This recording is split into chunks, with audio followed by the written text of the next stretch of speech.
బెల్లంకొండలో bumper offer 3,75,00,000 G+2 4 BHK villa కొనండి. నెలకు 1,00,000 rent guarantee. Terms and conditions apply.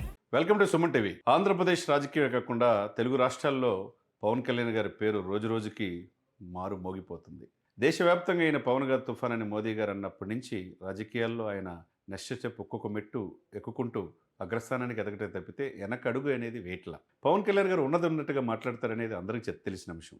ఇకపోతే Suman TV వీక్షకులకి నిన్న జరిగిన పరిణామం, అసెంబ్లీలో పవన్ కళ్యాణ్ గారు మాట్లాడిన మాటలు రాజకీయ వర్గాల్లో తీవ్ర చర్చకు దారితీసింది. ఎందుకంటే రాజకీయాల్లో అంతా బాగుంది అని అనుకుంటాం, మనమే అధికారంలో వస్తాం అనుకుంటాం, మనమే 10 సంవత్సరాలు రూల్ చేస్తామని అనుకుంటాం. కానీ ప్రజల చేతుల్లో 5 సంవత్సరాలకే మార్పు వస్తుంది. గతంలో 151 సీట్లు ఉన్నది 11 సీట్లకే వైసీపీ పరిమితం అయిపోయింది. మరి సంక్షేమ మాటను అభివృద్ధి మర్చేతలకి వైసీపీ కాదనుకొని కూటమిని, ముఖ్యంగా మిత్రధర్మం ప్రకారం పవన్ కళ్యాణ్ గారి సూచనని అటు మోదీ గారు ఇటు చంద్రబాబు నాయుడు గారు ముగ్గురు కలిసి కూటమి అఖండ మెజార్టీతో గెలిచింది.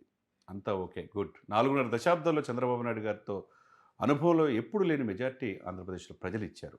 మరి అటువంటిది నాయకత్వం అంటే ఏంటి? ప్రజల్లో ఉన్నది ఉన్నట్టుగా ప్రజల యోగక్షేమాలు తెలుసుకోవటమే ముఖ్య కర్తవ్యంగా భావించాలి. కాబట్టి ఈరోజు పవన్ నేషనల్ పొలిటికల్ స్టార్ అయ్యాడు. నిన్న అసెంబ్లీలో ఏం మాట్లాడాడని ఒకసారి చూస్తే కనుక ఆయన అన్న మాట అందరికీ కూడా తీవ్ర చర్చ. అనేక మీడియా ఛానల్స్లో ఇదే చర్చకు దారితీసింది. ఎందుకంటే పవన్ కళ్యాణ్ గారు ముక్కుసూటిగా మాట్లాడతాడు, ఉన్నది ఉన్నట్టుగా మాట్లాడతాడని, రాబోయే 15 సంవత్సరాలు మేము అధికారంలో ఉంటామని చెప్పన్నాడు. లేదు, 3 సంవత్సరాలు అధికారం మారుతుందని వైసీపీ పార్టీ వాళ్ళు బలంగా చెప్తున్నారు.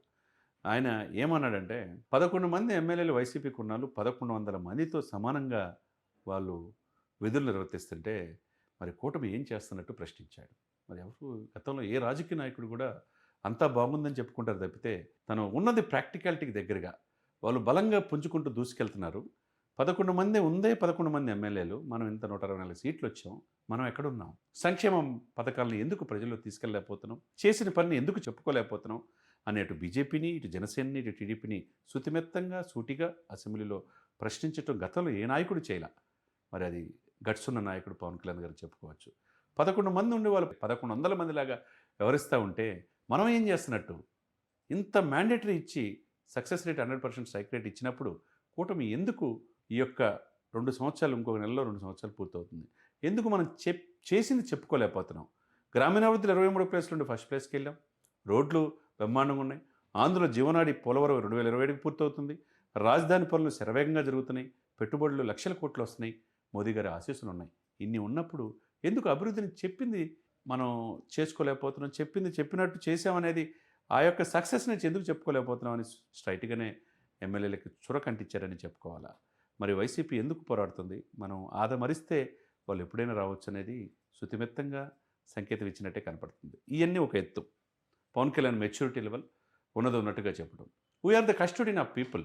ఆంధ్రప్రదేశ్ ప్రజల సంరక్షణమే కానీ మనం ఏంటి రాజులం కాదు, రాజరికం కాదని చెప్పి శుతిమెత్తంగా చెప్పి ప్రజల మనసులో ఉన్నంత వరకు మనం ఉంటాం, లేకపోతే మనల్ని కాదనుకుంటే మనం మారిపోతాం అనేది స్పష్టంగా పవన్ కళ్యాణ్ గారు చెప్పారు.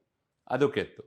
ఇదే సమయంలో కాపు నాయకులందరూ కూడా, అందులో జనసేన పార్టీ వాళ్ళకు అది కోరుకుంటుంది, ముఖ్యంగా వైసీపీ నాయకులు కూడా కోరుకుంటుంది ఏంటంటే పవన్ సీఎం కావాలని. ఇది ఒక సరికొత్త రాజకీయాలుగా మనం చూడాలి. ఎందుకంటే నిన్నే వైసీపీ ఎమ్మెల్సీ తోట త్రిమూర్తులు, మాజీ మంత్రి, చాలా కీలకమైన కాపు నేతగా ముద్రపడిన వ్యక్తి మరి దేశ రాజకీయాలు శరవేగంగా మారుతున్నాయి. నితీష్ కుమార్ ముఖ్యమంత్రి రాజీనామా చేసి ఆయన రాజకీయాల నుంచి తప్పుకొని రాజ్యసభకి వెళ్ళిపోయాడు. వాళ్ళ కుమారుడు రాజకీయాల్లోకి వస్తున్నాడు.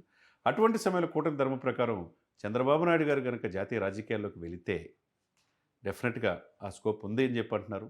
మరి ఒకప్పుడు రాష్ట్రపతిని అబ్దుల్ కలాం గారిని దేశానికి అందించి నేషనల్ పాలిటిక్స్లో చక్రం తిప్పిన చంద్రబాబు నాయుడు గారు దేశ రాజకీయాల్లోకి వెళ్తే కనుక పవన్ కళ్యాణ్ గారు సీఎం కావాలి అని ఆయన కోరుకుంటున్నాడు. మరి అటు జనసేన కోరుకోవట్లా, బీజేపీ కాదు. ఇక్కడ ఊహించిన విధంగా ఆశ్చర్యకరంగా కోరుకుంటున్నారు, వైసీపీ నాయకులు కోరుకుంటున్నారు. ఇది సరికొత్త రాజకీయంగా ఉన్నదని మనం చెప్పుకోవాలి.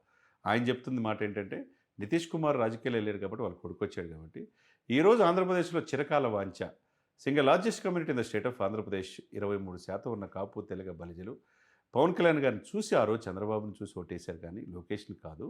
కాబట్టి పవన్ కళ్యాణ్ గారు ఆ ప్లేస్లో ఆయన జాతీయ రాజకీయాల్లో వెళ్తే పవన్ కళ్యాణ్ గారు ఆంధ్రప్రదేశ్కి ముఖ్యమంత్రి కావాలనేది నా వ్యక్తిగత ఆకాంక్ష, ఒక కాపు నాయకుడిగా నా ఆలోచన అని చెప్పి వైసీపీ నాయకుడు తోట త్రిమూర్తులు చెప్పిన మాట ఫ్రంట్ లైన్ మీడియాలో అంతా కూడా నిన్న నుంచి ట్రెండింగ్ న్యూస్గా ఉంది. మరి కాపులు చిరకాల వాంఛ పార్టీలకు అతీతంగా నెరవేరితే డెఫినెట్గా పవన్ కళ్యాణ్ గారు సీఎం అవుతారు. అప్పుడు డిప్యూటీ సీఎంగా ఎవరు ఉండాలి? లోకేష్ గారు ఉండాలి. ఇప్పుడు ఎట్లయితే అనుభవం ఉన్న వ్యక్తి 4.5 దశాబ్దాల అనుభవం ఉన్న చంద్రబాబు నాయుడు గారి నుంచి నేర్చుకుంటున్నానని చెప్పి పవన్ అన్నారో, ఇప్పుడు ఆల్రెడీ నేర్చుకున్నాడు. సక్సెస్ పార్ట్‌ని వెళ్తున్నాడు 2 ఇయర్స్‌లోనే. మరి నెక్స్ట్ నేర్చుకోవాల్సింది ఎవరు? లోకేష్ బాబు. ఇటు అనుభవంతో పవన్ కళ్యాణ్ గారు సీఎం అయినప్పుడు నెక్స్ట్ యువనేతగా చాలా లైఫ్ ఉంది కాబట్టి లోకేష్ గారు డిప్యూటీ సీఎం అయ్యే అవకాశం ఉంది అని చెప్పి వైసీపీ నాయకులు తోట త్రిమూర్తులు చెప్తుంది. ఒక హాట్ టాపిక్‌గా ఆంధ్రప్రదేశ్ రాజకీయాల్లో ఉంది. మరి ఏదేమవుతుందో మనం చూడాలి. ఒకవైపు శరవేగంగా రాజకీయాలు మారుతూ ఉన్నాయి. ఎప్పుడైనా వెళ్ళొచ్చు రాష్ట్రపతి ఆర్ ఉపరాష్ట్రపతి అవుతారు చంద్రబాబు నాయుడు గారు అని చెప్పి అనుకుంటున్నారు. అది జరిగితే రాష్ట్ర రాజకీయాలని శాసించేది, రాష్ట్ర రాజకీయాలు నడిపించేది ఎవరు? ఒక జనసేన, ఒక టీడీపీ, ఒక బీజేపీ కాదు. టీడీపీలో కొంత వర్గం కావచ్చు. ఇటు వైసీపీలో వర్గం కూడా రోజు రోజుకి పవన్ కళ్యాణ్ గారు సీఎం కావాలనే ఆకాంక్ష వాళ్ళు వెళ్ళబుచ్చుతున్నారంటే మరి పవన్ కళ్యాణ్ గారు సీఎం అయ్యే గడియలు అతి దగ్గరలో ఉన్నాయి. 2029 దాకా ఆగాల్సిన అవసరం లేదనేది మరి స్పష్టంగా వాళ్ళ మాటలను బట్టి అర్థమవుతుంది. మరి రాజకీయాల్లో ఏదేమైనా జరగవచ్చు. పాలిటిక్స్ తెలిసినోడే పాలిటిక్స్‌లో సక్సెస్ అయ్యేది. అదే సమయంలో పాలిటిక్స్ ఈజ్ ఎ పాయిజన్. తన మన భేదం ఏమి ఉండదు. మరి జగనన్న వదిలిన బాణం జగన్ వైపే దూసుకొచ్చింది షర్మిల గారు. రాజకీయాలు ఆయన జైల్లో ఉన్నప్పుడు మొత్తం ఆశాంతం పాదయాత్ర చేసింది ఒక ఆడకూతురు షర్మిల గారు. మరి ఆమెను ఎప్పుడు ఎదగనీయలేదని చెప్పి సాక్షాత్తు ఆమె చెప్పింది. వాళ్ళ బావగారు చెప్పారు. మరి సర్వసైన్యాధ్యక్షుడిగా జగన్ ఒక్కడే ఉండాలని చెప్పి రాజకీయాలు అనుకున్నాడు. కాబట్టి తన మన భేదం ఏమి ఉండదు రాజకీయాల్లో. కాబట్టి పాలిటిక్స్ అంటే ప్రజలు మనల్ని పొందినంత వరకు చిరస్థాయిగా ప్రజలు గుండెల్లో పెట్టుకుంటారు. కాబట్టి పవన్ కళ్యాణ్ గారు ఆ నోట ఈ నోట దేశ రాజకీయాల్లోనే కాకుండా రాష్ట్ర రాజకీయాల్లో తెలుగు రాష్ట్రాల్లో ముఖ్యంగా పవన్ కళ్యాణ్ లేని రాజకీయాలు ఊహించుకోవటం కష్టమని 3 ఇయర్స్ క్రితమే నేను చాలా సందర్భాల్లో సుమన్ టీవీలో మనం చెప్పాం. పవన్ కళ్యాణ్ ఎందుకంటే చాలా ఓర్పు ఉంది, నేర్పు ఉంది, చేర్పు ఉంది, కూర్పు ఉంది. ఇవన్నీ కలిస్తే పవన్ కళ్యాణ్ స్థితప్రజ్ఞుడు. తన అవహేళన చేసిన, వ్యక్తిగతనం చేసిన, తన కుటుంబాన్ని బజారుకి ఇచ్చిన ఎక్కడా తొనకల బెరకల అనేక కేసులు పెట్టారు. రోడ్డు మీద పడుకోబెట్టారు. కానీ ఒకే ఒక లక్ష్యంతో వెళ్ళాడు కాబట్టి ఈరోజు చంద్రబాబు నాయుడు గారిని సీఎం అవడానికి కారణమయ్యాడు. దేశ ప్రధాని మోదీ గారు ప్రధానమంత్రి అవడానికి కారణమయ్యాడు. నాకు పదవులు ముఖ్యం కాదు. 100 కోట్ల మంది హిందువులు సనాతన సంప్రదాయాన్ని రక్షణ నా ముఖ్యం. సనాతన హిందూ ధర్మ పరిరక్షణ కోసం సనాతన ధర్మ పరిరక్షణ బోర్డు ఏర్పాటు చేయాలని ఈరోజు 80% పాపులేషన్కి ఒక ఆరాధ్య దైవంగా మనం పవన్ కళ్యాణ్ గారిని చూస్తూ ఉన్నాం.